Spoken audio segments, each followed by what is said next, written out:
Welcome to Book World, The Great Escape. I'm author CJ Clifton, and today we have a special guest with us, author DC Gomez. Welcome, DC. Hello, thank you for having me. I'm so excited to be here.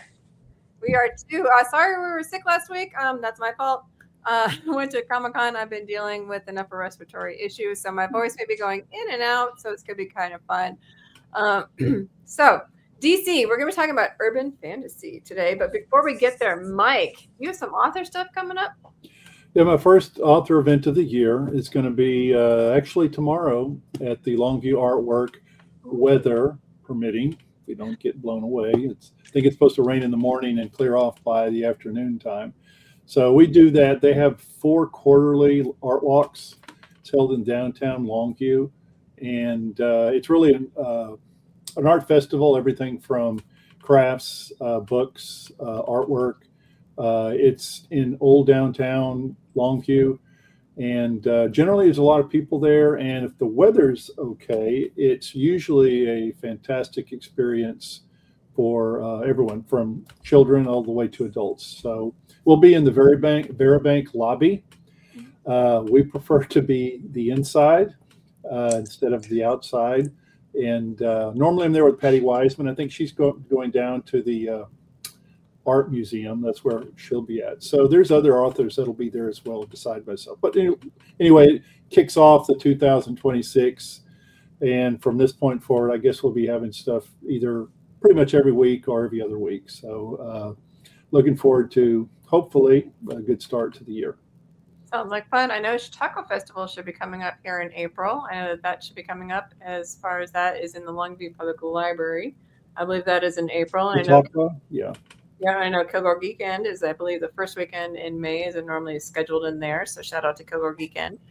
And I know that East Texas Comic-Con is mid-July. That's one of mine that I'll be at.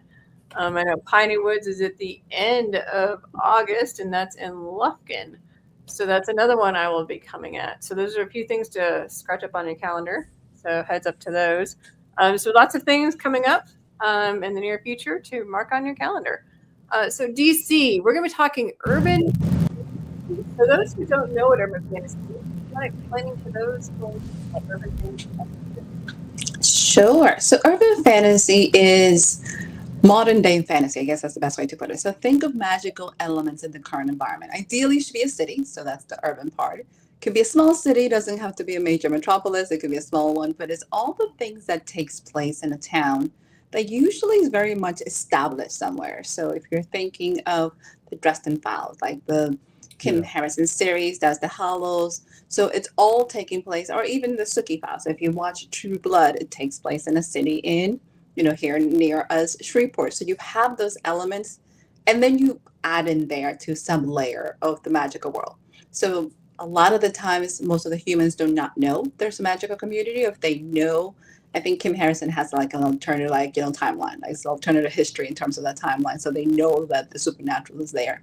So think of all the amazing things that can happen in that supernatural world, layer underneath. And usually the main difference, and most people get urban fantasy confused with paranormal romance. Mm-hmm. Romance is not the main subject of urban fantasies. You're looking at a more action-packed, you're looking more adventures.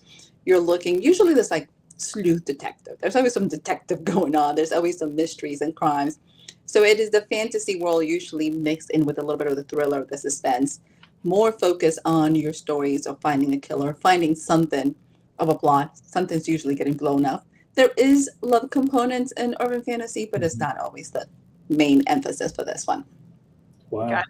Now, I love your series. I actually have all of them in regards to your urban fantasy series, which, if I'm not mistaken, has an awesome side character who is kind of a main character, is Constantine, who I happen to love. Would you mind explaining Constantine to them? So for most people, I guess characters come out and you never think they're going to become a main character. Let's be honest. Like Constantine was not supposed to be a main character. He was also not supposed to take over the series. So Constantine is a 5-dozen-year-old talking cat. And it's really based on like my little cat that recently passed away and my mother. Like, who bosses you around and judges you at the same time? For me, those two beings would be the ones that you can concentrate. So Constantine is 5,000-year-old, from ancient Egypt, and he happens to be Death's ride or die, because somebody has to train Death's interns. So then when I decided to expand my universe, so you have the intern diaries, which is 5 novels, 3 novellas. We have some standalones in there, thrown in there. I wanted to continue to write. What I didn't want to do, because I might be a really lazy writer, was create a whole magical universe. I'm like, I'm not interested in developing new rules and new establishing that. So I decided to write it all in the same universe. So Constantine is that character that's going to be like your guide from one book to the other. So you have something in common. He might not show up, but people are always talking about him. There's always going to be this drop of Constantine name. He's like the name you're always going to drop if you know where you are. So that's kind of the part that ties a lot of my series together. That is the one character, because he's been around for 5,000 years old, So when I do short stories that happen to be an anthology, so happen to be an urban fantasy setting, Constantine's going to be somewhere in there, just so people can connect. I'm like, oh, it's in the same universe. Where am I at? So he makes it a little fun, and it's a cat. Like, let's be honest. Like, what else do you need to have some shenanigans going on? A cat. And he's got attitude. Oh my God. Well, that was the best. I have to give you kudos. That was probably the best, most complete description of urban fantasy I've ever heard. Seriously. I mean, you covered every base there. Thank you. Awesome. Yes, ma'am. Usually, I think that's one of the main questions that I always get is like, what is urban fantasy? And usually the next one is like, am I going to like it?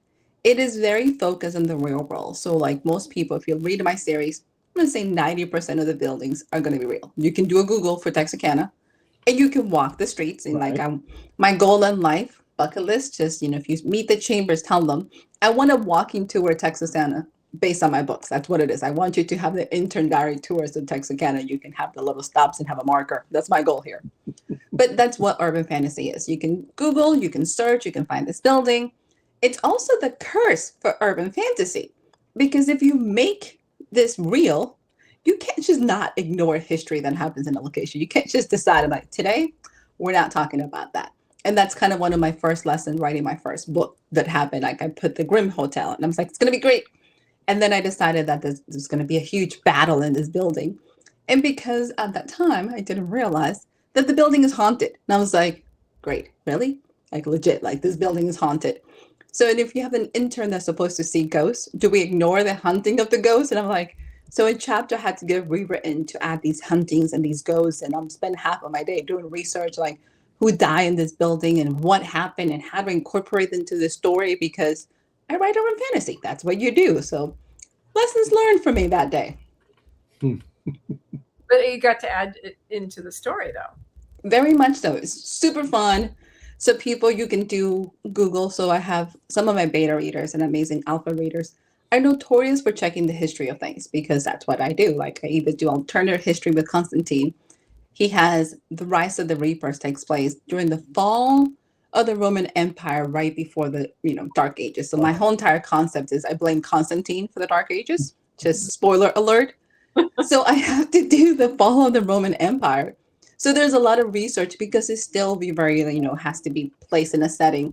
So he gets back to me. He's like, you actually nailed that. I'm like, I know, because I have people like you who will also go fact check me and be like, you didn't get this right. So things that you learn depending on your genre is like, how real can you be? I can get carried away with the magic. You can't get carried away with locations. People do not forgive that. History is history. You gotta keep Right. that legit. You can twist it a little. Like there's some things, let's be honest, nobody really knows the details of what started some things. You can play around. You just have to have a battle that happened on that day. Mhm. What triggered the battle, like vampires and, Death's interns having a fight, you can kind of, get away with some of that. Just a little. Just a little. This is alternative history. Missed or missed for a reason. Yes, of course. Do you find that people who, because I come across this, I'm sure you do as well, CJ, that people say, oh, that fantasy is just too fantastical for me as far as readers go. But when you have an urban fantasy where you actually have, like you were saying earlier, an actual real location, Texarkana is real, it's not made up, that they'll actually put a toe in the water there. Well, I might try that because it's sort of, they can sort of relate to the characters and locations, whereas fantasy sort of just straight fantasy just sort of scares them off. My very first book, I usually tell them is very mundane magic. Like it starts you off really low level magic. Like she doesn't know nothing about the supernatural. So I can kind of walk you in and slowly pull you in. So it's a very good gateway into the magical world. What I do tell, I do have people that do not like it at all. So normally, like if I'm at conventions, I'm like, it's like I really don't do this. Like I don't recommend the rest of the series. Like if you do not like it at all, this is progressively going to go more and more intense into the magic. Book one is, I have death, who happens to be the four horsemen of the apocalypse, and some rogue witches. There's not that much of that. The longer you get into the series, it feels like there's less humans and more supernatural. And it's just kind of like that feel of it. So if you do not like the supernatural world when it comes to your books, Death in turn progressively gets more wild. So this is not the one. I usually send them to Cat Lady. I was like, I have a dark humor one. Let me send you this. Like Angela has nothing. She just has crazy cats. That's about it. But she happens to be, depressed cat lady turns arms dealer. Because somebody has to run the world. Why not her? It's funny. I think fantasy, it just depends on partially your genre. Because there's the one that I'm writing, which is kind of like the Renaissance phase fantasy. If you like the Renaissance phase, you might like that one a little bit better because you're dealing with like King Arthur's time, and you can have a little more play with that. If you like this time period, you might like DC's a little bit better because it's this time period and you can play around with it a little bit more. So when it comes to fantasy, you have some play in the time periods. So it just depends on, do you want to stay in this time period or do you want to, go back in time a little bit more and have a little bit more play? So fantasy, it just kind of depends on, who you are and what time period you like too. So fantasy, you have a little bit more play with that. Some readers, when they see the word fantasy, they already have a predisposition as to what that is. Where and well, Alice don't read that. I'm far, Well, it can also be a different world. Right. It But with urban fantasy, what I'm writing isn't even in this world. But if you have urban fantasy, you can you sort of crack the door for those folks, which is kind of what I was getting at when I asked you that, DC, because it's been my experience that if you have a straight fantasy book like a Lord of the Rings type, that's too fantastical for me. But you mentioned the Dresden Files, something like that. Oh yeah, that might be something. And a lot of times I feel I've actually had people come back and talk that some of the books I've written that I classify as urban fantasy. Yeah, I really liked it. It surprised me, which is sort of a backhanded compliment, but okay. You got me to read and you liked it. That's okay. It gives them an opportunity to immerse themselves without feeling like they're doing high fantasy. Like high fantasy, there's so much you have to disconnect. And a lot of our readers tend to be very visual. So urban gives you something to ground yourself in. Like, I know what a building looks like. For us, if you're writing urban fantasy, you don't have to describe a lot of things. You know what a city looks like. Most high fantasy, you're going to describe every single leaf in that tree. You're like, I thought it was just a tree. Like, why do we care? Oh, it's purple. I'm sorry. Got it. Continue to describe it. Urban fantasy, I got a building and some trees, and you're going, yeah, I know what a building and some trees look like. I can do that. So it gives you that feel of grounding without having to go over explanations. And they can be like, I can relate. I know where I'm at. I think I can follow you so far. So yes. Exactly. Mommy's joining us today. Hi, Mommy. It makes it easier writing too, because you don't have to do the back matter explanation. Yeah, building's a building, a tree is a tree. Yeah, it's a good point. It makes it a little easier to play, but also you have to be careful because there's some things you can't break, like how much laws of gravity can I pull off, and then how much your magical system's supposed to get away with some things. So you get to explain some things and some details without going too crazy. So yes. Now, Mombi actually brings up something else. She says, love DC's fiction and currently enjoying her Bible study too. DC has other things that she actually has under her belt. She has the Crazy Cat Lady, which I happen to love. But you also have a devotional and you have children's books as well. And you actually have a YA series. Would you mind explaining the other things that you have on your belt? So I am probably the ADD kid that can't make up their mind. So I write like I read. Let's just be honest. So I tend to write the things that I love and that I'm passionate about, which makes it very diverse. And sometimes I feel like if you come to my tables now, I'm being more strategic. Like if I'm going to a fantasy event, I only bring fantasy books and some cat ladies. Like I tend to be very specific. When I first started doing it, I brought it all. And people would literally be like, so where's the other person? I'm like, no, just me, just all of me. And they're like, oh, well then. So I do have a series that is devotional and I'm on a Monday motivation. One of the things that I really enjoy is how do you inspire people? How do you connect with people? How do you get people really excited about their process? And books to me is the way. Like I have a motivation all about self-care, self-healing. It's like, dare to believe, dare to love, dare to hope. And the concept behind is like finding yourself in your space and kind of healing yourself. So that was a really fun books to write, but interesting because at the times like, how does the girl who's writing about demons and angels and blowing up the world here? Now I have a whole devotional series. So Uh, that to me became it was a much more struggle for myself than my readers. Because my readers like, but you are very spiritual. Like you can see that in your writing. You play with these themes. You have all this love and hope. So they were very okay with the series. I wasn't. I was like, can I pull that off? It took me some time to get over myself. Same thing with like my Charlie books. I have a couple books that are a little bit more spicy, so I put those all really far away because let's be honest, Charlie can't be involved in that. Like, let's leave Charlie on the other side of the table. So I have a children's collection, which is Charlie's Fables, and they're for my nephews. I have two gorgeous nephews that I really want them to know how amazing they are now, not when they're like 35 and 40. So that collection came to that. Like every single series that I have done has meant for somebody or like a purpose. Like my YA, I have Madison who happens to have been bullied and sad. That's a little bit more high fantasy because she ends up in another world altogether. And you have a little bit of Merlin and knights and all that stuff. But that's very YA because I had a whole bunch of youth that I was their youth minister for a while. And I really wanted a book that they could pick up, that it was very focused on like that teen era that they could kind of be like, if I was Madison, where would I end up be? So kind of those things. So when I write series and books that I love, and I do love YA reading, do I usually have somebody in mind? Like I have a kid in mind or I have an adult or I have a person that I want them to go on this journey with me. So usually when there's not a dedication for that, like I'm writing specifically for somebody. Mombi says, relatable, LOL, ADHD brings grief. Absolutely. I hear you. I'm a multi-genre author myself. I look at it as kind of as a challenge. All mine are Christian fiction, but they're different genres within the Christian fiction zone. And so I kind of look at it as a challenge. What's my next genre within that zone?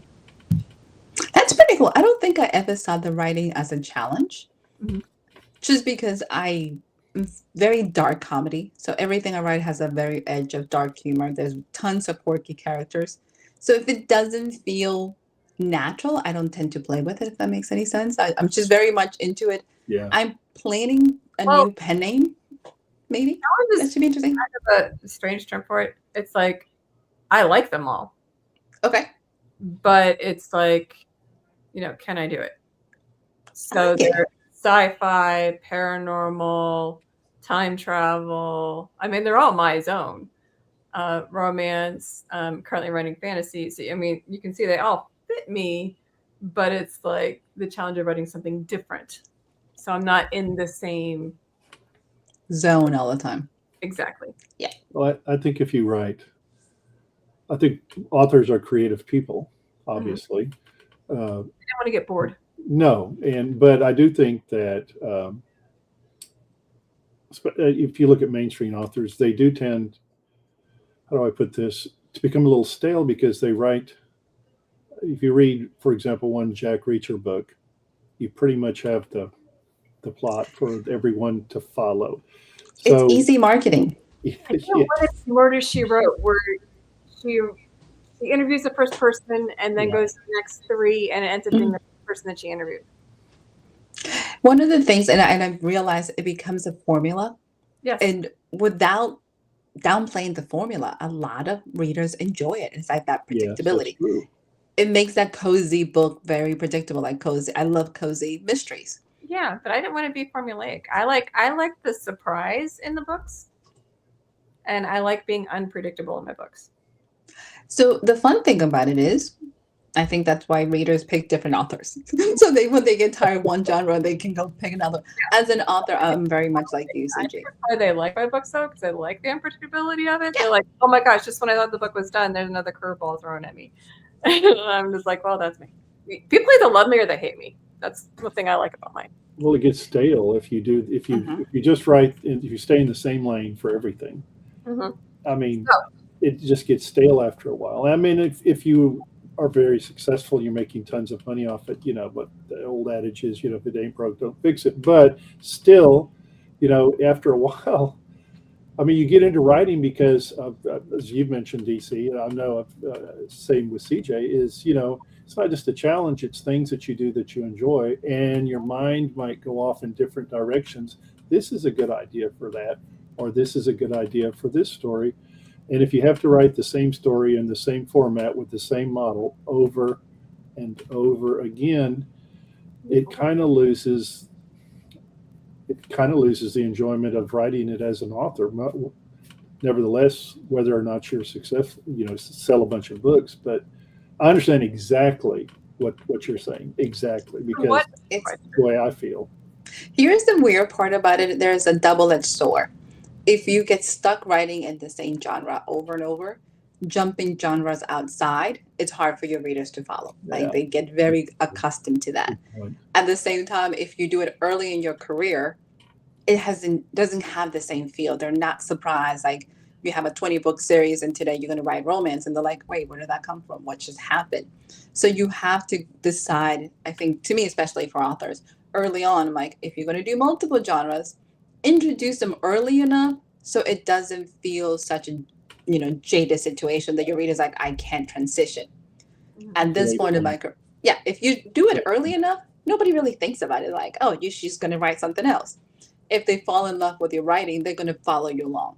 If you're fairly established in an author and a writing and in a universe, sometimes it's really hard. Like I have some of my favorite authors that have written Avis series, and I'm like, I don't know if I like this one.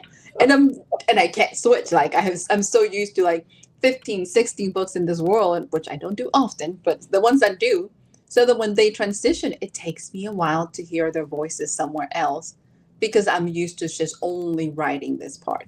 So that's kind of curses that we must look as author is. If you're going to be multi-genre, if you're going to take the leap, think about it early. But if you're traditionally published, most publishers do not want that. They're not interested in you dabbling in places like this is where the money's coming. We're going to stay with the money. So it makes you very stuck in these like boundaries. But I don't understand that because they don't pigeonhole actors or actresses in one specific genre. Why do they do? But they do. Think it is a strategic decision for actors to step away. Think of the romantic comedy ones. Like if you think about some of the successful ones, most of them are very typecast in very specific roles. And they hate it though. Some of them hate it. This is why they usually leave Hollywood. But we get used to, they get used to, here's my romantic comedy person. Like Matthew McConaughey said in his interview that it took him 3 years. True. Action, person forward. No, now that I think about it, that's true. Yeah. So it took Matthew, he said 3 years. Normal. Without a job in order to break out of like the romantic comedy and be able for Hollywood to see him something else. Like he could not get a job if it wasn't in that category. So yeah, they get typecast all the time. And I don't like it. It would drive me crazy. So DC, let me ask you a question because we have a lot of authors. A lot of authors are would-be authors, writers. So you've written a number of series in different, that goes in different directions. So if you have a young writer or someone that is new to writing, do you recommend they dive right in to write a series, or would you recommend they start with a standalone book to sort of get their feet wet before they take on perhaps the greater challenge of a series? So I'm going to give you a very weird, bizarre answer. First, you have to decide if you are a series author or a standalone, because those are different authors altogether. Like I'm going to tell you, as a reader, I enjoy series, even if it's 3 books, just because I enjoy the characters and I want to commit. I can do a trilogy. not every author is meant to write a series, and not every author is meant just to do a standalone. So that is a very personal decision. Like I have a friend who decides, I'm not doing series. I don't have the attention span, and I don't care enough about these characters to continue multiple books. Like once they have one book, that story is done, and they don't want to hear about it. Like they have moved on to something else. So the first thing that you have to decide is, can you commit? It has nothing to do whether you want to get your feet wet or not. Is can you commit? If you decide to do a series, I will recommend, believe it or not, something I don't normally do, especially if you're new, do yourself the favor and write the whole series before you start publishing. Okay. Here's the reason. And I mentor a lot of young authors, and I say young in their career specifically. This is what I tell them. The most fun you will ever have as an author is a writing process.